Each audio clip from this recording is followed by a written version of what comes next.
Vin Diesel is one of the biggest stars in Hollywood. From Fast and Furious to XXX and Guardians of the Galaxy, here are the films that made big bucks for Vin Diesel. If you're a big, tough action movie star in Hollywood, you're going to end up in at least one cutesy kids movie. For Vin Diesel, his chance to engage with this sacred tradition came with The Pacifier.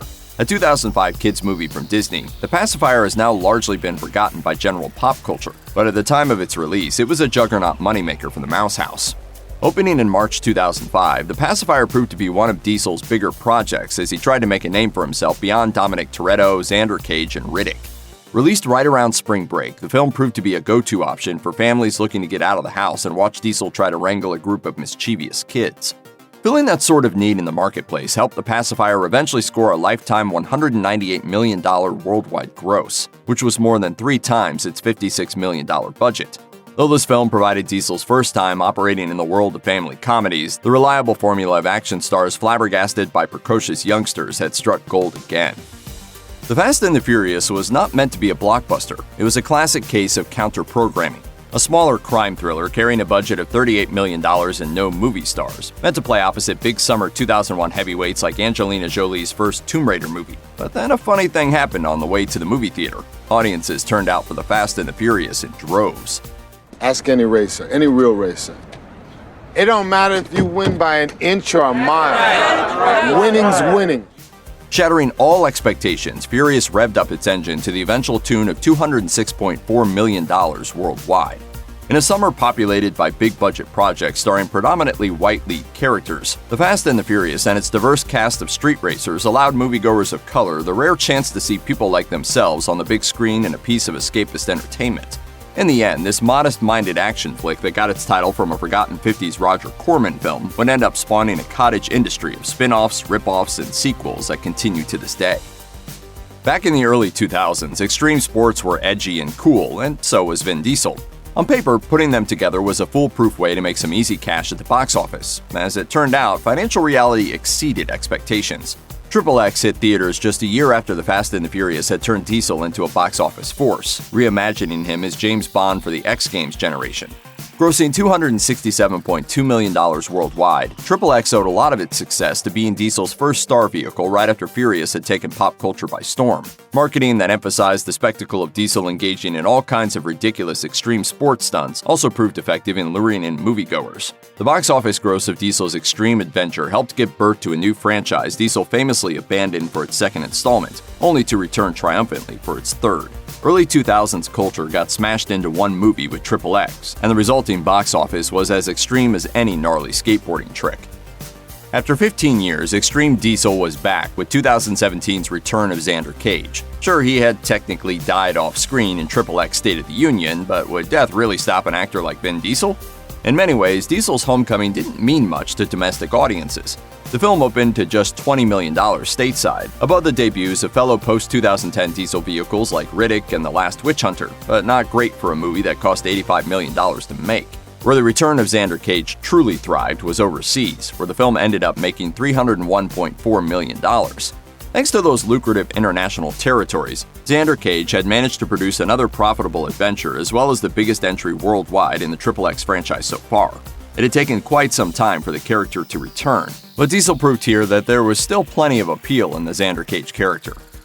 After 2 sequels that both failed to get Vin Diesel and Paul Walker back together, not to mention Tokyo Drift hitting a lower box office haul than the preceding films, it looked like the Fast and the Furious series was headed for the direct-to-DVD bin. However, 2009's Fast and Furious managed to reunite all of the stars of the original movie for the first time since it began, and it paid off. The feature smashed onto the box office scene with a $70.5 million domestic opening weekend, significantly ahead of expectations, and at that point in time, by far the biggest debut for a movie opening in April. In the span of one weekend, the Fast and the Furious franchise had gone from being on life support to recharged and ready to roll. By the time its theatrical run was finished, Fast and Furious had managed an impressive $359.3 million worldwide gross. Believe it or not, there was once a time when a movie featuring Vin Diesel did not plaster the man's name all over its marketing materials. Such was the case with Saving Private Ryan, a Steven Spielberg hit that introduced Diesel to much of the world in the sixth-billed role of Private First Class Adrian Caparzo. Saving Private Ryan wasn't just a hit by the standards of grim dramas released in the summer, it was a smash by any metric of box office success. Grossing $485 million, Ryan became that rare massive hit equally appealing to general moviegoers and award-season voters alike. It also proved to be the last R-rated movie to top the yearly domestic box office until American Sniper arrived in 2014. Diesel's role was relatively small and not an integral part of the film's success, but it was the first time the then unknown actor was associated with a studio film, and it was quite an introduction to mainstream audiences. To get to the fifth installment in a series, you must be doing something right at the box office. Still, prior to Fast 5, the Fast and Furious movies hadn't been as big as, say, Star Wars or Spider-Man films worldwide. Fast 5 was the injection of superpowered box office that this franchise had been looking for. The feature grossed an enormous $630.1 million worldwide, a 75% increase over the worldwide gross of Fast and Furious. It also redefined the kind of box office success that movies released in April could be expected to deliver. How did Fast 5 manage to revitalize a franchise an entire decade into its existence? The solution turned out to be upgrading certain parts of the Fast and Furious vehicle. Bringing all the action to Brazil rather than the American settings of many of the previous films also helped to expand its overseas appeal, as did shifting to larger-scale stunt work and a heist movie tone. It also didn't hurt to have Dwayne Johnson around. The Fast and the Furious will forever be Vin Diesel's signature franchise, and with Fast 5, the franchise hit a new high at the worldwide box office. With Guardians of the Galaxy, Vin Diesel finally stepped into a Marvel Comics adaptation. However, unlike the majority of his film roles, Diesel would not be visible on screen in Guardians. Instead, he would be providing voice work for the titular team's resident tree alien Groot, who only says the words, "I'm Groot." Much like the Iron Giant, Diesel's deep baritone proved perfect for the character, and Groot would offer Diesel the chance to debut the character in one of the most lucrative movies of his career.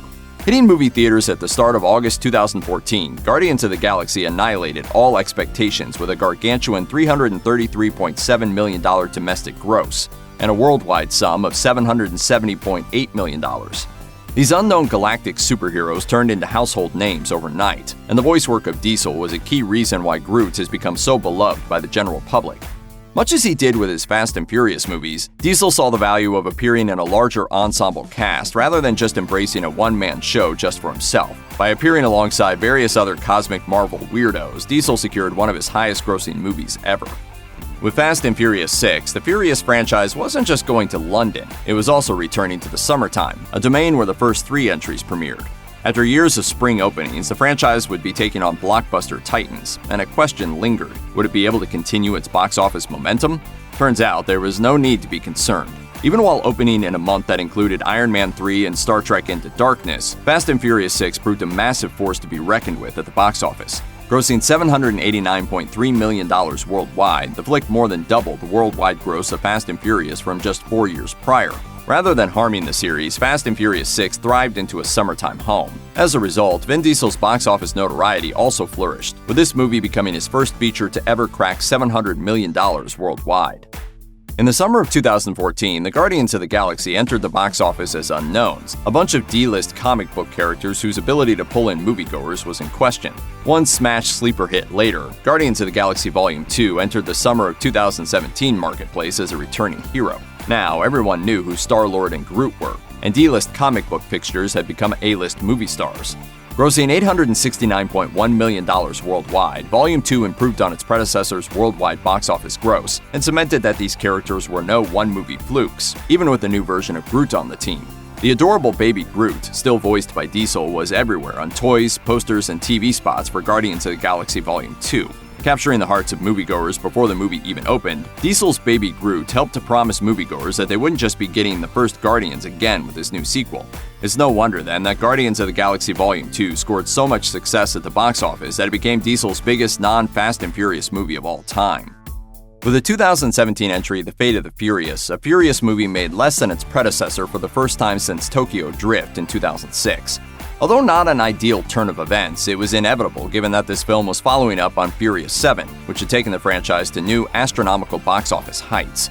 It was unreasonable to expect Vin Diesel's signature franchise to keep topping itself worldwide, but Fate still managed to do just fine on its own merits.